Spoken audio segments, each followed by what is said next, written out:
right, good morning, everyone. Welcome to today's training topic. We are talking about all appropriate inquiry and within the context of the Brownfields redevelopment process. So, my name is Kaylin Bruno. I'm a professional geologist and licensed site remediation professional. I'm also the director of environmental services here at New Jersey Institute of Technology, Technical Assistance to Brownfield Communities program.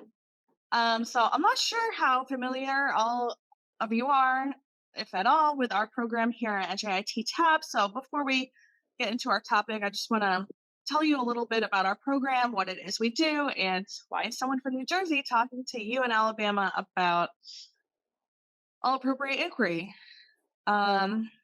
So we have a grant through the EPA to serve as the technical assistance provider for brownfield communities in EPA Region 4, which we have a map here. It comprises pretty much the southeastern states. We also do this for EPA Region 2, which is up here, New York, New Jersey, but also Puerto Rico and Virgin Islands. And what we do with this grant is that we serve as an independent source for communities, local governments, state governments, nonprofits, pretty much anyone who's not in the private sector to learn about brownfields and redevelop them. And our assistance is free because we're fully funded by EPA.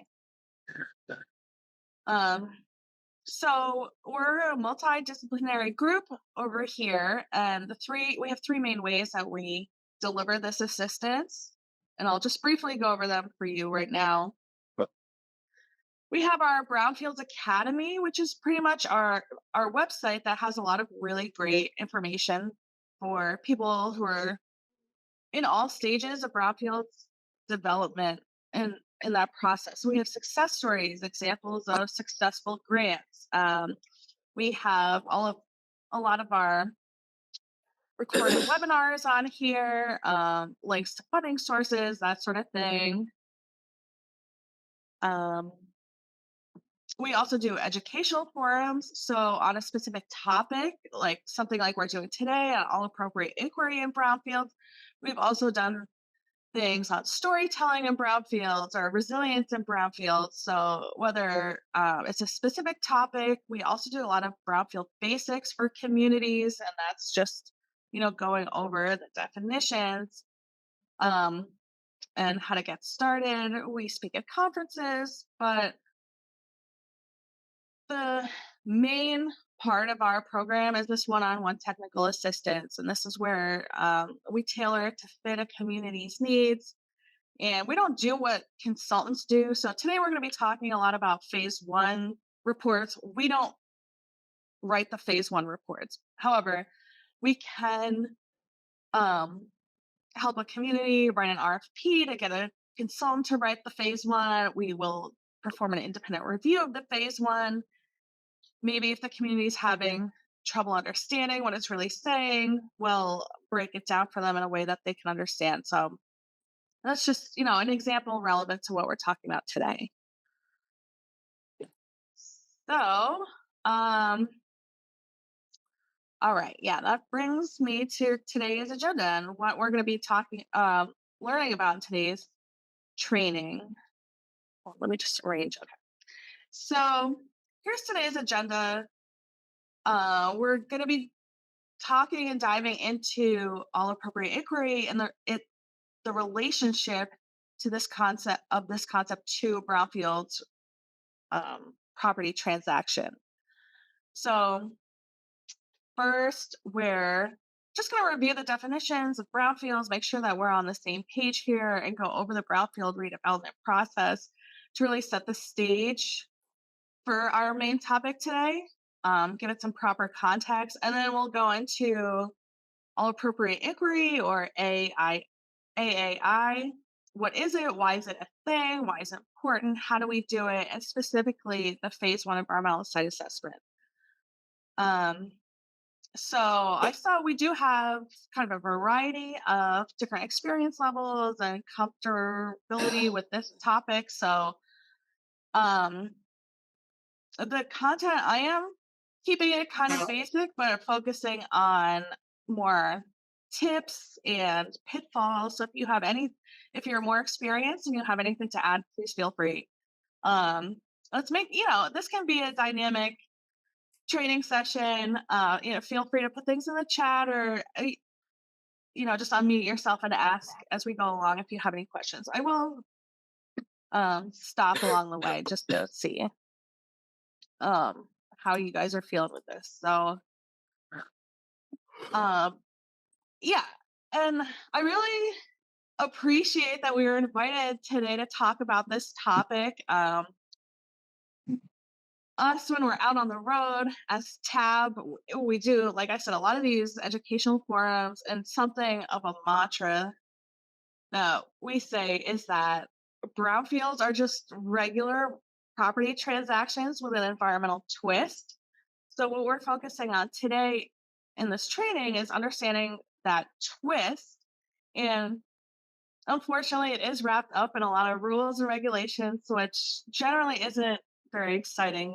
No offense to the regulators in the room, but I do really like this topic. And like I said, I'm very glad to be providing this training on it because, especially for local governments, community groups, nonprofits, a property transaction is a really huge deal for them. And I think in our rules, we should be able to advocate for them to get a great phase one to make sure that they're protecting their investment. And that in that way we can help facilitate some success stories. So that's really why I like this topic. I do get very protective of communities. When I see a bad phase one, it really gets to me. So, I don't know about you. Let's just start very basic definition of a brownfield. The EPA definition is on the screen. Most states have their own definition as well. It's a property, the expansion, redevelopment, or reuse of which may be complicated by the presence or potential presence of a hazardous substance, pollutant, or contaminant. In Alabama, your definition is pretty much the same.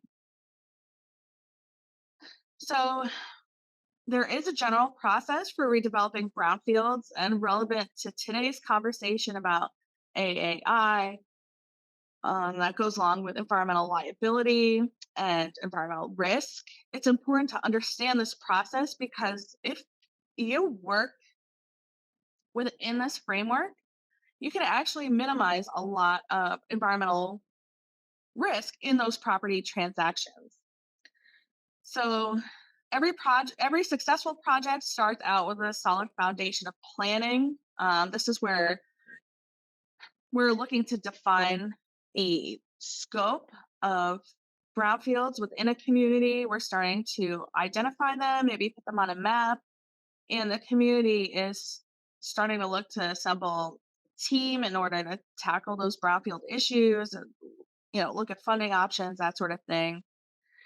Then we start assessing those sites, looking into the history, collecting some samples, doing some AAI, and then phase two, an investigation, making the determination if the site is contaminated or not. And if so, coming up with a plan and eventually doing some site remediation work, um, and redevelopment. So we tell communities that this is pretty much idealized process. It's rarely linear. You might take one step forward, two steps back, a loop around, skip a step, come back. But again, this is the idealized process. There are things kind of like nurturing a plant. There are things that need to happen at the beginning and continue all throughout this process to create a really strong brownfields program and redevelopment plan. And these are also things that can reduce your risk in different ways, like community engagement or partnerships access to funding, maybe being flexible with your site reuse vision. So, if you look at it through that lens, of reducing your risk, that's really a big way that we help these communities. Um, and when I am talking about risk and liability, this really goes back to our main legislation. The rules that we work under is CERCLA, the Comprehensive Environmental Response, Compensation, and Liability Act. Um, and so when you're talking about limiting your liability, it all starts with the phase one. So we're going to talk more about this later in the presentation, but this is the context in which this happens. It performing the phase one prior to acquiring the property, maybe doing some planning beforehand, but definitely doing the phase one before buying or taking ownership of a property, because that way we're illuminating these potential environmental risks. You're not going into the transaction blind. Maybe you could use it as a negotiation aspect. And a lot of people have heard that getting a phase one will give you liability protection, but don't really know that also means that you will be responsible for cleaning up the site as well. So let's dive into a little bit. And I often hear from local governments and community groups that their hesitancy to get into brownfields development or even take um, title or foreclose on properties is because they're afraid of the liability. So I ask them, well, what does that mean to you? Liable for what? What's your risk? And 9 times out of 10, they all say, well, then we'll have to clean it up. And yes, the answer is yes, but the law actually does go beyond that. And I think, a lot of us might know that, there's a couple steps before you get to remediation. You'll be responsible for that as well, collecting the samples, finishing any sort of investigation. Um, if and it also goes beyond that. So depending on exposure and what sort of contamination, if it's going off site, you might be responsible for setting up medical evaluation, surveillance. People are living around the site and being exposed to contamination. If they are, you might need to pay for a new drinking water source for them, um, or relocating them, maybe putting mitigation systems in their houses. If there's a regional problem where there's a lot of potential responsible parties and actors, you'd have to look at being prepared to do some sort of forensics to see how much your site is contributing to that regional problem. There's also coming up more and more now these natural resource damages lawsuits. These are like, you could think of these as civil type lawsuits that go beyond just the remediation cleanup, but actually holding responsible parties responsible for the damages that they've done to the ecology or um, people. If they're not, for instance, if a lake is polluted and they're not able to use that as, they can't fish or use that as a food source, recovering for damages, things like that. So, um, yeah, it does go beyond just having to clean it up. So, again, this all goes back to the CERCLA law, and it's very strict on polluters. It had to be strict back in the 70s and 80s, and they'd really go after anyone who's in the chain of title who might be responsible, anyone who transported any hazardous waste or in any way responsible for some of the contamination that we were seeing at sites around the country. So when it comes to property transactions, that's kind of like, yeah, no, thank you. No wonder why it is intimidating for local governments and nonprofits, for instance, to oh, feel like they have the capacity to do anything with these brownfields. However, the circular law does have stipulations to limit the liability because we do, we want to encourage the beneficial reuse of these sites. And there's been a couple amendments of circular since that's redefined this, especially when it comes to things like foreclosure and that involuntary um, acquisition of properties that some local governments have to deal with. Um, but yeah, if you follow these three main requirements, these are minimum requirements. You can limit your liability and some of those various scary financial risks. So the first is your due diligence, and this is performing your phase one, doing this before you acquire the property. Second, we're going to make sure that you're in no way affiliated with a responsible party. And the third is that you're complying with continuing obligations. And this is where um, if you buy it, you're responsible for cleaning it up, comes in, comes into play. A lot of states also have state liability limitations. I believe so for Alabama, this is part of the voluntary cleanup program. And um, those three minimum requirements are pretty much the same as the federal standard. So if the two I highlighted here, so performing all appropriate inquiry and proving that you're not a responsible party to the contamination is really what we're talking about. How do you prove that? Um, Before you go ahead, acquire or purchase a property, you need to be able to prove that you're in no way responsible for the existing conditions of the site. And we're baselining how the site is, its history, who has been there, and carefully documenting all of this. So I would like to emphasize that all appropriate inquiry is these are the minimum requirements. Um, CERCLA tells us that AAI is the basic process of how we go about doing this, but it's detailed in a separate document called ASTM E152721. So your all appropriate inquiry must comply with this document. Just saying the same thing in other words and putting it in a graphic, maybe it's like a little easier to follow, but again, it's just a process to establish that you're not the responsible party by assessing the environmental conditions and the likelihood that those conditions cause contamination. So we accomplish this by doing a phase one environmental site assessment, which is a report essentially that incorporates all the minimum things you need to document.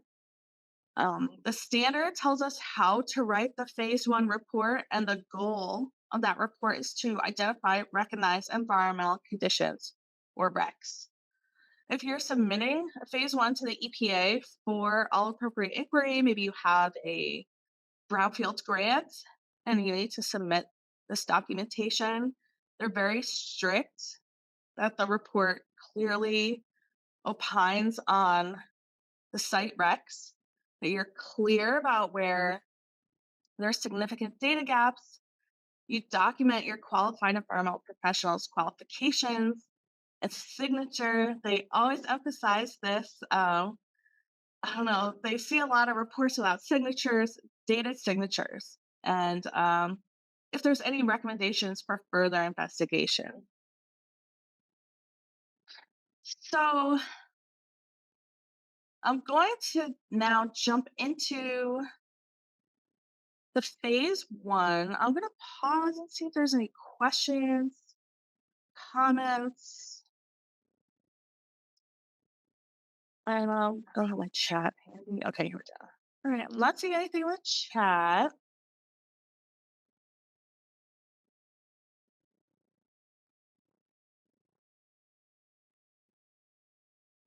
Yeah, you can unmute yourself if you want to ask a question. Just give it like a couple seconds in case someone's okay.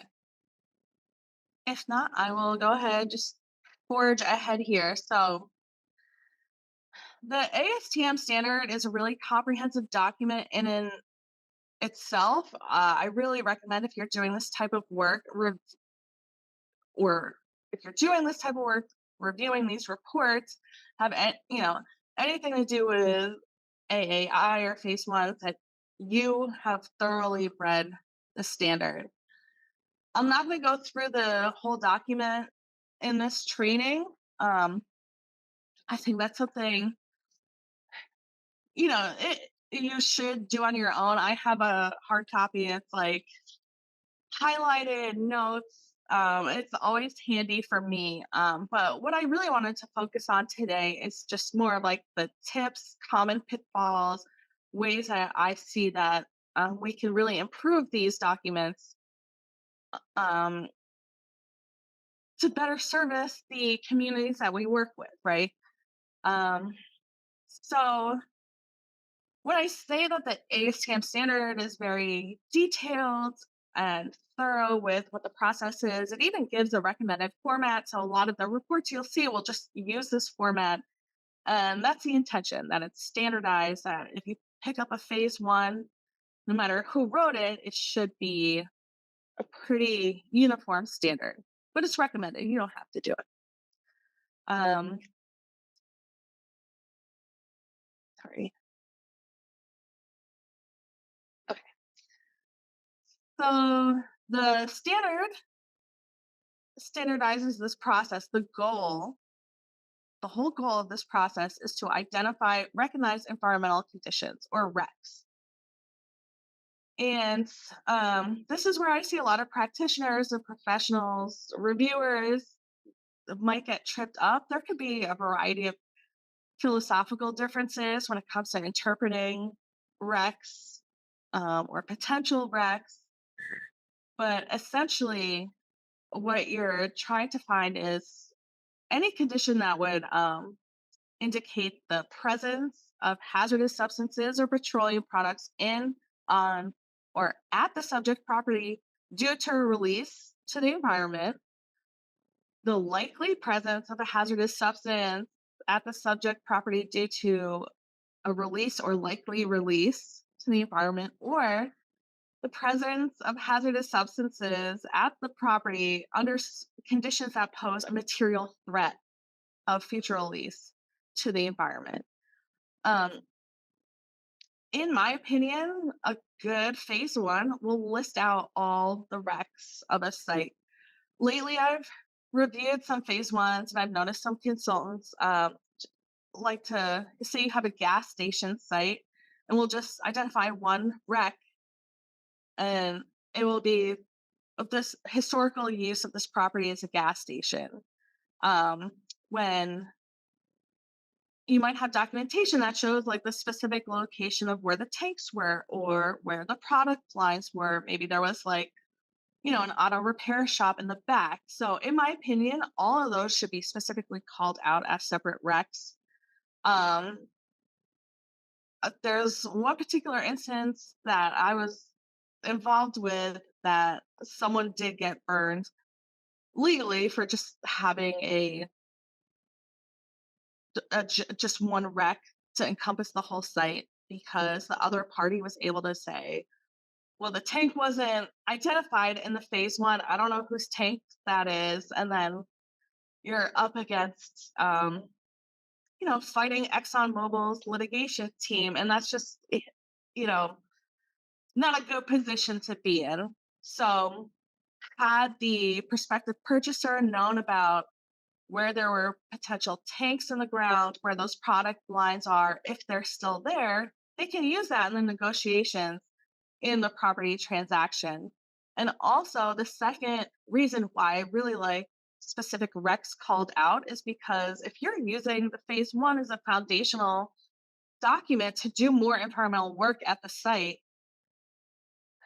you need to know when you go in your Phase II where you want to sample specifically.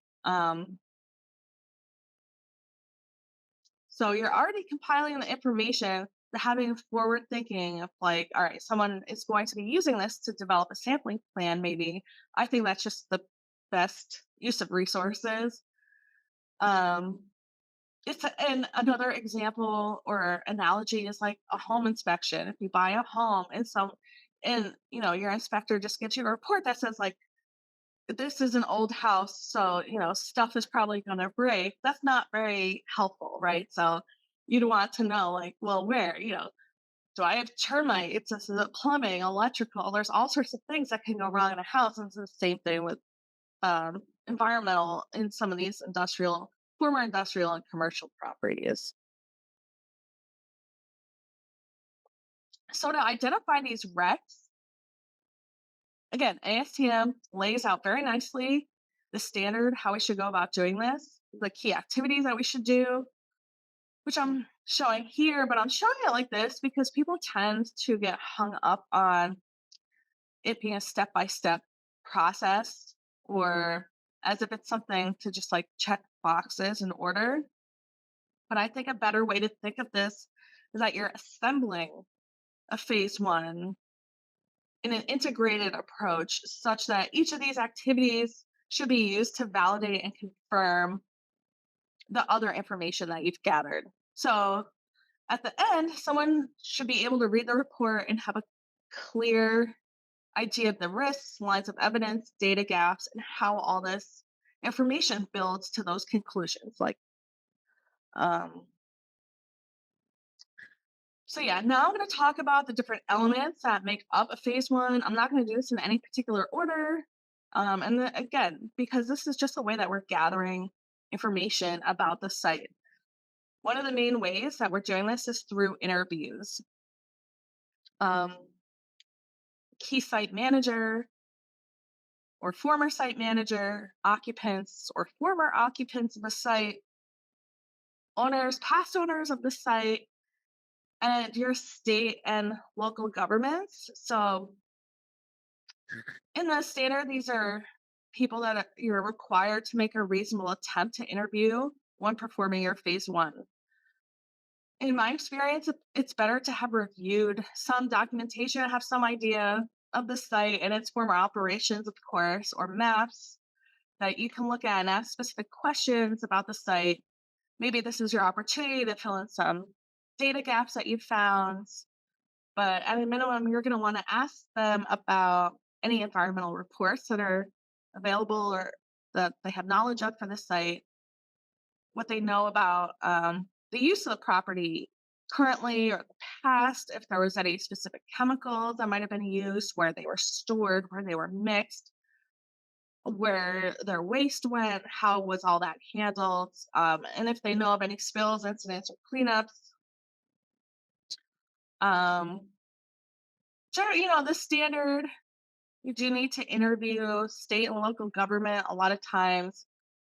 Um, I found they're not going to have specific knowledge about your site. However, talking to, especially if it's a brownfield and it's something that's been vacant for a while, talking to your local fire departments, police departments, code enforcers, those are the people that really know or have the best chance of knowing about your particular site. So the records review, probably the most time consuming, biggest effort part of doing phase one is a records review, or it can be. So here we're reviewing records about the site. And first, you're just getting a general idea of the lay of the land, the physical environment, so the topography, geology, groundwater. You're looking at those maps. You also do need to search for government records, not just for the site, but for the surrounding area to see if any contamination from those sites had the potential to impact your site. Um, and it depends on the radius for which you need to look at these various databases. It does depend on whether it's a Superfund site or a RCRA site, and it's also again spelled out for us in the standard. Um, and just here is just another example of how this information should build on each other. So, for example, you do need that information about the geography, topography, and inferred groundwater flow direction in order to make an opinion about whether or not that Superfund site that's 3/4 of a mile away is a wreck or not. Um, Anyone who has had a lot of experience doing this, you might be in a basement somewhere reviewing boxes and boxes of files. This could be really burdensome, and where the cost of a phase 1 could impact that. But here I like to start with the newest reports first and work my way backwards. That's just what I like to do. But either way, I really recommend keeping a log of all the previous identified wrecks or areas of concern on the site and make sure that they've been like systematically addressed. I have found times that something will just get kind of forgotten about, and has gone unaddressed for decades. And I'm also careful to read the reports with a critical eye and not really assume everything in them is, I guess, correct, or maybe the way we did things 10, 20 years ago isn't the same way that we do it today. Maybe there's different contaminants that we're looking for. So um for the records review, it is important to understand that there are like performance factors in the standard, and the records need to be publicly available. They need to be obtainable within reasonable time and cost constraints, and they can be practically reviewed. Um, so this just tells practitioners how thorough they need to be with this. To me, this wasn't really an issue until COVID, when a lot of these records did just become physically obtainable. So, um,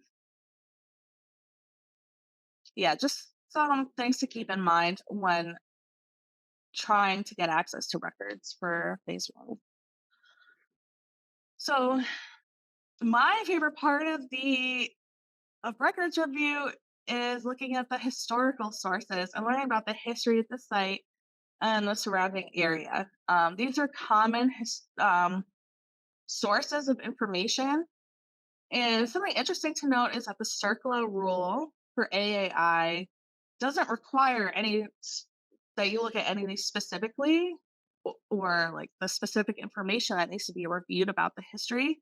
It only requires that you look at least one source to get a comprehensive, site history. But the ASTM standard does specify certain sources. Um, and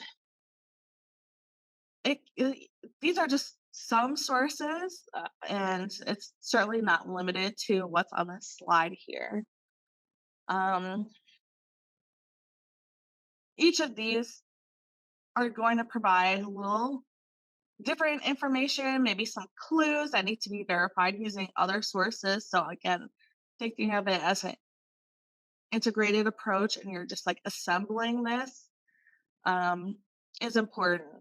There are commercial vendors that it's a popular service. They'll compile all this for you. The price is pretty reasonable. They'll even do like the radius search. Um, you don't have to use those. A lot of this information is actually available for free if you know where to look for it.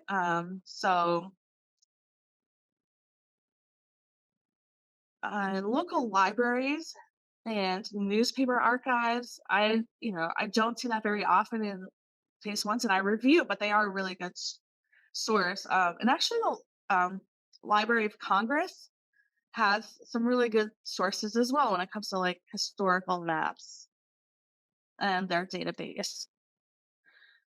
So, I wasn't really sure how familiar everyone would be with some of these, some of my favorite sources. So I just want to talk about Sanborn maps.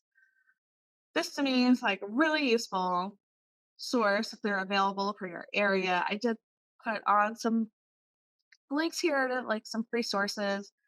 that have compiled for Alabama for free. Um, these maps were initially created by fire marshals and fire and insurance agents, and they were very diligent about detailing site property uses, materials that buildings were made out of, where there were hazardous features, and just the labels they used can really help build a history about a site. So, um, and these were updated pretty regularly, sometimes maybe 5, 10 years. So you can see how the site and maybe surrounding area changed over time if you review them sequentially. So I just want to walk through a little example, a little refresher too, if you haven't seen looked at these in a while. So this is just a site block. This is a map from 1937. One of the most important parts of looking at sampler maps is orienting yourself, making sure you know what you're looking at. So, you know, north isn't always up on those maps, so you want to look at where north is, and look at the street names. And a lot of times the addresses still will be the same. Maybe not though. So, here we're looking at two different sites that were on opposite ends of that block, and for me, the first thing I'm gonna know is something that's suspicious. Whenever I see a corner property with like a single story masonry building, I'm just suspicious that it's going to be a gas station. This provided easy access for the cars just to pull in, fuel up, and take off. So that's the first clue, just its position on the street corner. Second thing is it's labeled as a filling station. I think, up here in New Jersey now we call them gas stations. Uh, you also actually have the locations of where the tanks are. Um, I have found these to be actually like pretty accurate, and I think that's amazing. GTs, gas tank. That's some. That's just an example of something. A way you can review and look at sampler maps and find things that are considered wrecks potentially. Um, I do want to try something. If you all would humor me, I haven't tried this before. Um, let's see. I'm gonna pull up a map, and you should be able to use your cursor and draw what where you might identify some wrecks here. If I can get this for you. There.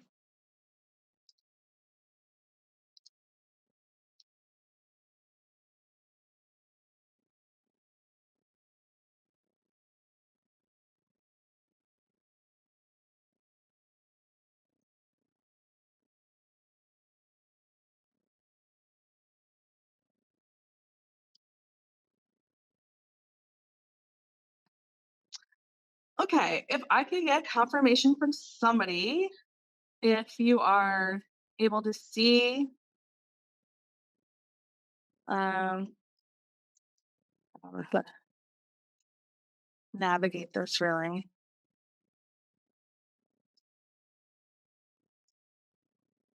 See a couple cursors here. Okay, sorry, I'm moving it around. All right, I'll stop moving it. If you want, take a pencil. The On my screen, the different tools are on the left. If you take the pen or maybe draw a shape of where, let's just consider this whole area like a subject area. Oh, I see someone. Okay, gas tanks. Yeah. Oh, I don't know why it's disappearing. Oh, Angela. Ooh, found the dry cleaning.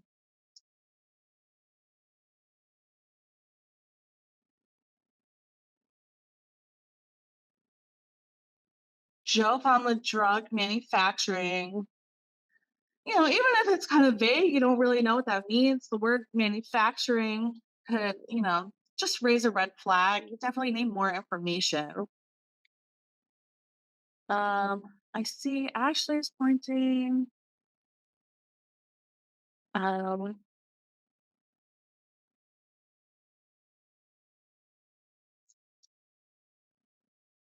yep, filling station.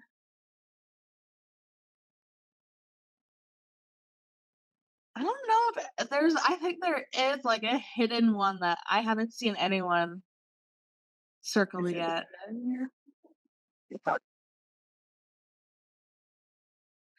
What about this? Oh wait, where's my person? This gas tank that's in the street. I commonly see those on these Sanborn maps.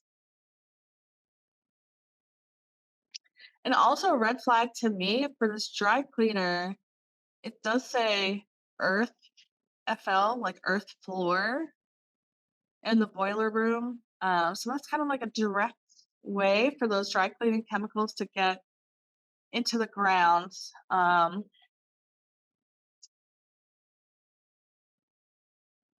Yeah, so this is a intersection in the city of Gadsden, and we're going to be looking at this um, like a couple more resources for this uh, intersection.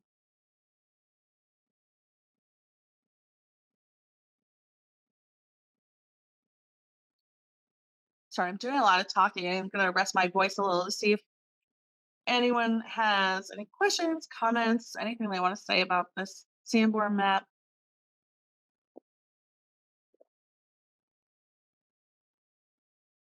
I have a question, but it's about more so about the interview process you had mentioned before. Yeah, Um, I've like reviewed reports where it's like they've interviewed people who used to like work at the site or former operations and like I'm thinking of a specific instance where like someone had mentioned that at one point there were very high chlorinated levels in the water here, and like that interview almost seems to have become like a red herring within the investigation in that like they're trying to find like high chlorinated groundwater concentrations, but they're just not finding it. Um, versus like I've read like other reports where, like a former worker was like, yeah, I remember them burying trash here. And then, they went to site, opened up a test pit, and lo and behold, there was trash there. So it's like, is it the type of thing where just like your mileage may vary in like what level of significance you would attach to your interview responses? yeah. Also, depending on, do you have reason to believe that they would be familiar with whatever it is they're talking about, especially if it's something maybe if they haven't worked there in a little while or how recent it is, and also using like a multiple lines of evidence approach. Um, Again, to compile from all these different sources is it possible? Were there even chlorinated used on the site? Um, so yeah. Yep. And then I But also all that had needs to be documented. You can't just like, in this report say, oh, someone said that um, there's potential chlorinateds in the water, and but we don't think this guy knows what he's talking about, so we're not gonna do anything about it. So it's all documenting um whether or not it warrants a phase sampling in a phase two. Mhm. That makes sense. And then I also just had just more so of a, I guess it's a comment. When you're talking about the record review process, like the idea of like using AI to like somehow aid in sorting through records popped into my head. And like that could Yeah. be like a potential, I don't know, like future or possibly even current tool to like aid in that. Have you come across that or have you ever like used that or if you hear whispers or inklings of that? I have not. I haven't done that, heard inklings or whispers. I would be interested in that. Um, I think it would be fabulous if they taught AI how to look at Sanborn maps to be able to like point out some of these things. And thinking for communities, if they're doing a brownfield inventory, how easily that would be to like help them build it. No, that'd be great. And that also assumes that a lot of the records are digital, which, a lot of states are just kind of like getting to the point now. I'm not sure what the status of Alabama is. Maybe someone can chime in, but like digitizing a lot of those records, so, you could be reviewing stuff from the 80s that really is just going to be like, you know, papers in a dusty box or Mhm. basement somewhere. Um, all right, let me share my screen again. Okay, that should close the whiteboard.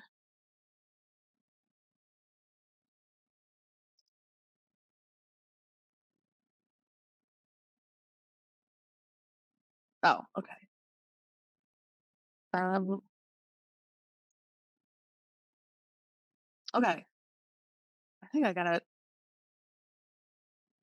figured out here. Thanks for humoring me with that. I haven't done the use that like whiteboard feature before, but yeah, that's fun. Okay, so now let's talk about aerials and historical aerial maps. Google Earth might have some historic aerials. Alabama Maps has some really great high quality historic aerials. And here, actually, now, I don't know if you've noticed, but like Google Street View has actually started to archive those pictures as well. But it's not available again. A lot of these sources might not be available for everywhere, especially if it's more rural. But it is helpful in some cases to be able to look at Google Street View from even 10, 20 years ago. I've seen um, they're starting to archive that, so that's pretty cool. And so this is the intersection in Gadsden that we're just looking at. So this is an aerial from 1969. I actually wasn't able to like zoom in anymore and get any more detail here, but here's the intersection that we were looking at. The dry cleaner and ice cream factory. And if you look over here, this looks like a very obviously heavily industrial site. Um, might have some kind of lagoon here that's not a natural water body. That's not a natural shape. You can see from the shadow, it looks like areas of disturbed soil here. So that's, in relatively close proximity to our site. Um, so those different features that you're able to look at on an aerial and then maybe verify, as long as we're on a roll here with our subject area, this is again taking a look at the EPA databases to see what kind of regulated sites might be around. And there's a lot that's available on this site that's required in the ASTM standard that you don't, again, have to go pay for through those commercial vendors. Some of these unlisted or delisted Superfund sites, maybe some riprap facilities. Here, that industrial area that we saw in the aerial, there's um, some kind of cleanup or corrective action was done there. You can see the lagoons in the map. And you can also set a radius. So you can start, again, filling in those, what we know about the site in accordance with the standard. So back to thinking about, again, how we're compiling all this information.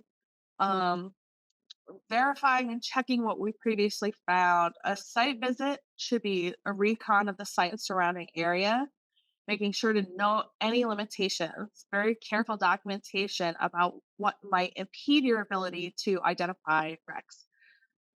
Maybe there's snow on the ground, or and you can't see soil staining, that sort of thing. Maybe there's a structure on the site. It's not safe for someone to enter because of structural issues. Maybe there's like a wasp's nest, or you notice signs that maybe someone's living in there. It might not be safe for someone to enter. So this you'll just want to document, and those will be data gaps. We'll take a lot of pictures. Something I recommend doing is bringing along like a high quality aerial map so you can just start labeling and making notes about what the different features are that you see. And I've noticed that like the site sketches are becoming a lost art. I still think they're very important. You can't see everything on an aerial. You can't rely on, you know, Google to be able to show you everything that's on the site.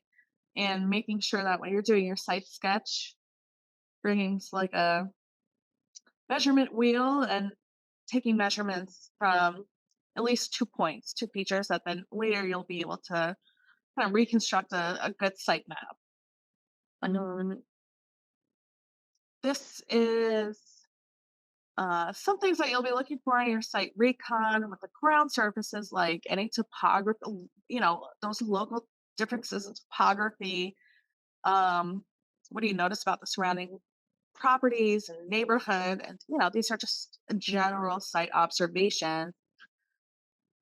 But then you're getting a little, of course, you'll want to note the gritty stuff too. Some of this is obvious, like you see tanks of, with like a label that says hazardous substance on it, but it's not always that obvious. You have like a little pipe sticking out of the ground. It can be hard to miss, and that could be a dead pipe for an underground tank. So again, remembering your mission is to find wrecks. So you're looking for hazardous substance storage, evidence of a release, or a condition that would lead to a potential release.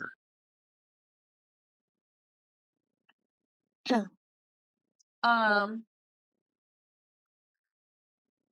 so again, let's do like a little exercise here. We're we're looking for wrecks. Let's pretend we're on our site visit. I put the definition of wrecks back up here for your reference. And let's just say we're doing a site recon. We found some old drums here. You can see the lighting's not that great, but there's some 55-gallon drums there. The, the words wood stripper are written in Sharpie directly on the drum. There's no like proper label or any, DOT label on it. They're sitting directly on the ground. Um, some are empty, some are full, partially full. I'm noticing too, like there's other chemical containers here. The housekeeping is not great. There's this, I don't know, tub of some kind in the back. I don't really know what's going on. So, would you consider this a wreck? I guess. Do you have a way to react? Give me like a thumbs up react if it is, or like smiley face if it isn't. Angela says yes. And I would agree. Of course. But believe it or not, I took this from a real Phase I, and they did not call this a wreck. Um, Now, it might be different if this was like on a proper drum pad with secondary containment. So even if there was a spill, we could, it wouldn't be like a material threat of a future release, because then if it did spill, we had secondary containment. If they were properly labeled, we had a better idea of what's in them. Maybe it's not hazardous. You might be able to make the case that it's not a wreck. But again, this should all be clearly documented in the Phase I. Sure. All right, we're on the same site, walking around. We see the exterior view of an exhaust fan. It's right here from an area called the spray room. Um, We know this from site floor plans. And this used to be a furniture stripping operation. So they would like strip varnish off of furniture and then repaint them. This, if you see in the background, this is a house. And we interviewed the neighbors, and they've actually, when we did our document review, had documented complaints to the Department of Health, saying that there's like a solvent like odor coming from the vents.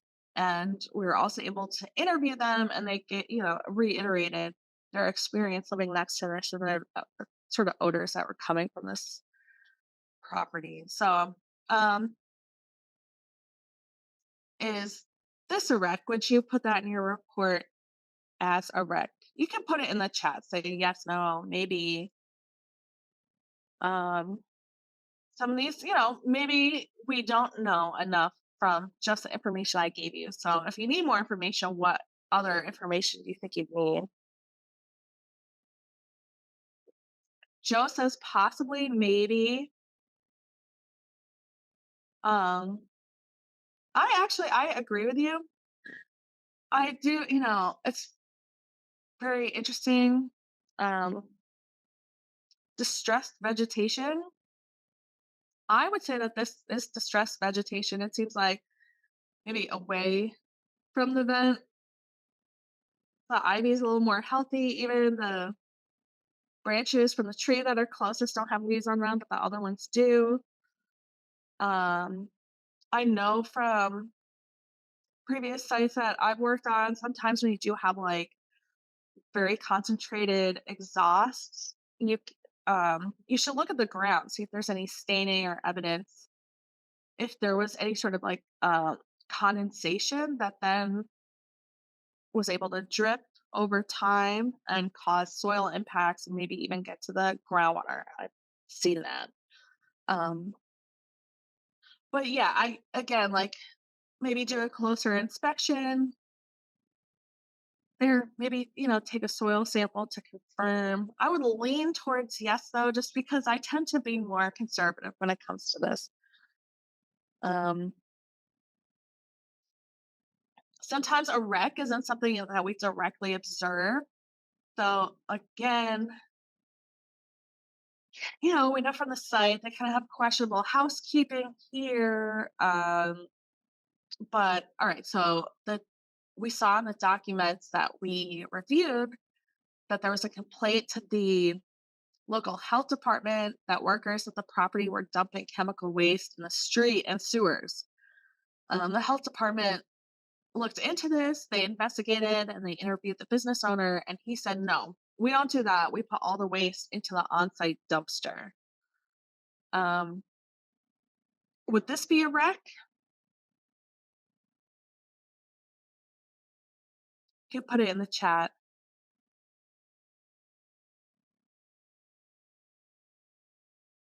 Angeli should definitely. Yeah, I mean, I would definitely question if you're putting liquid waste into an on-site dumpster, is that best practices? Are you allowed to do that at that, that doesn't really seem um like proper waste handling and disposal to me. But it could also be a data gap because if we don't know where that dumpster was on the site, if it's not still there, or if there's not like an obvious dumpster area, that could be a um data gap. But yeah, I would agree.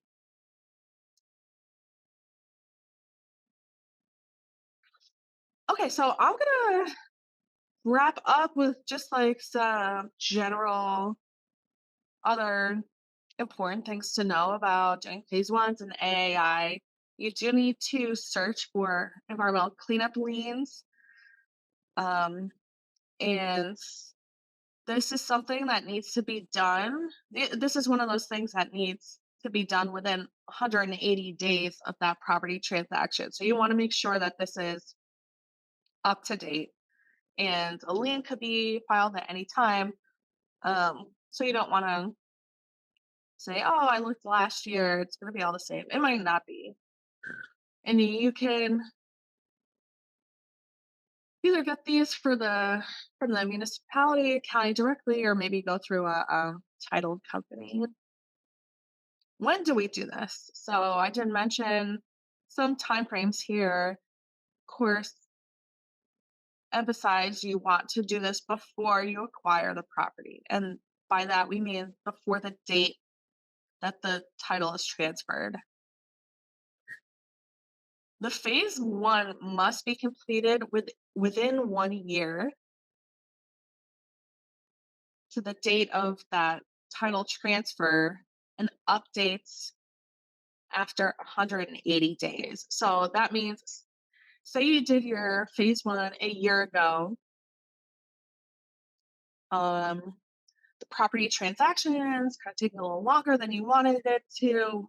Some months have gone by, over 180 days have gone by. So then you don't have to redo your whole report, but you do need to update your interviews, see if anyone else is willing to talk to you, maybe look at your data gaps, see if you can fill any of those in from the report that you did previously, see if there's any new records. You do have to do a site inspection again and environmental cleanup at a minimum. So that's 180 days prior to the um, when you take title to the site. And just some notes on who can perform this. Um, they need to meet the definition of environmental professional. This is spelled out in the standard. And some of these slides that have this logo on it, I took these are directly from the EPA. So I wanted to just kind of give you a perspective too of what they emphasize and what they're looking at. And again, they're always talking about it needs to be um, signed by the environmental professional, and you need to use the attestation language that's in the ASTM standard. I'm not going to go over this. It's just like a handy graphic of what the definition of environmental professional is and your data gaps. So, data gap is a lack of or inability to obtain information required by this practice despite good faith efforts by the environmental professional to gather such information. So, again, I mean, it's very common to have data gaps. You're not going to be able to find everything. It just needs to be very carefully documented. And the environmental professional needs to make a professional judgment then based on those data gaps. Do you have enough information to identify your recs? If not, maybe you have to go on to the next step and have to recommend a phase two and sampling and analysis just to confirm and make sure um, to address those data gaps. And that actually isn't required under the federal all appropriate inquiry, just documentation. Um, I covered this a little at the beginning when we were talking about this, but if you're submitting this phase one to the EPA, there's a checklist. These are the minimum written requirements that they're looking for in their phase ones. Um, so now what? You have your phase one. Um, this slide highlights the three most common outcomes of your phase one. So if you don't identify recs, congratulations, you're good to go. No further assessment. You might have found significant data gaps. You might need to do additional phase one activities or maybe move directly to the phase two if they're significant enough and you want to get to sampling and really understand what's there before acquiring the property. Or three, you identify recs. You need an additional investigation. Maybe you saw stain soil in a ditch or you know that there's an old UST present. but that sort of thing. Then you proceed to phase two. And all right, so again, this slide is this format. This is taken directly from the EPA. So this is what they've identified as what they see as the most common issues. Number one, missing environmental professional signature. So you got to make sure you have that signature. And then a lot of these are, expired shelf life. That's a big one. A lot of people aren't aware that it does, it's in terms of real estate, that's kind of a flash in the pan a year. So you do have to time it right. Maybe you didn't make enough effort to do those interviews or, look up the various reports and sources that are available.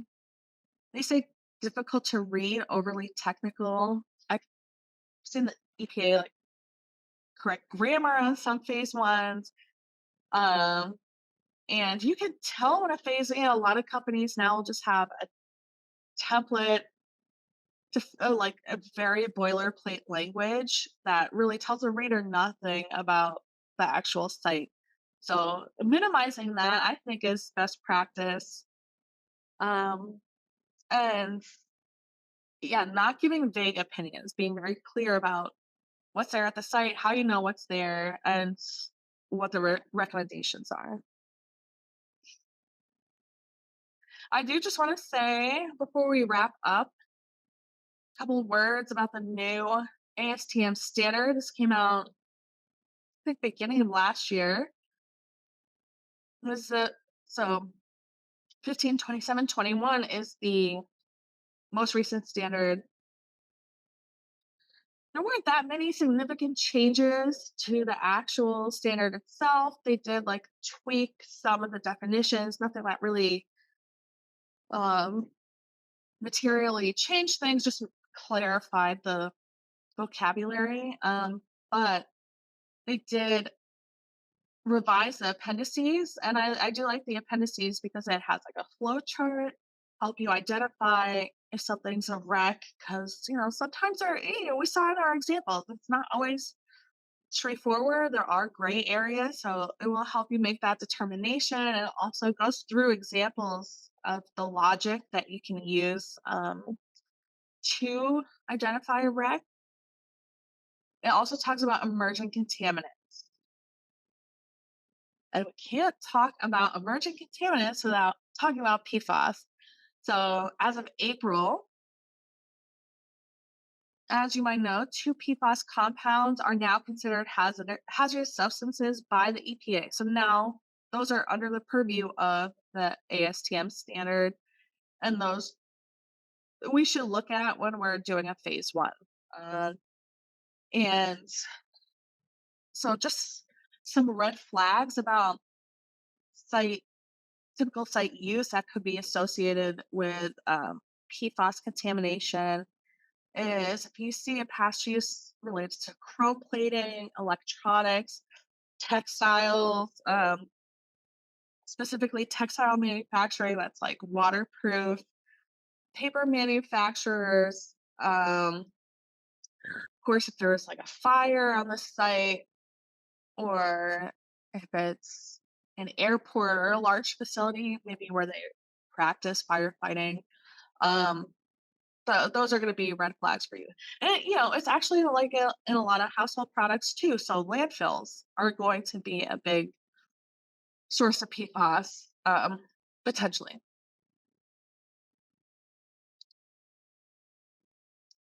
So I think that is it for me. We check the chat. Do we have any questions, reactions? And is there anything you're hoping to learn about today that maybe I didn't address that um, we should talk about? If you're an expert here, any like wisdom to pass on to some of the newbies to this would be appreciated too. Fatima just put my email address in the chat, as well as our website. Feel free to visit us. If you have any individual questions or feedback for me, feel free to email me. If you have another topic you're interested in that you would like us to provide some training on, we can, let us know about that as well. Thank you, everybody. Hope everyone has a restful holiday weekend. Bye.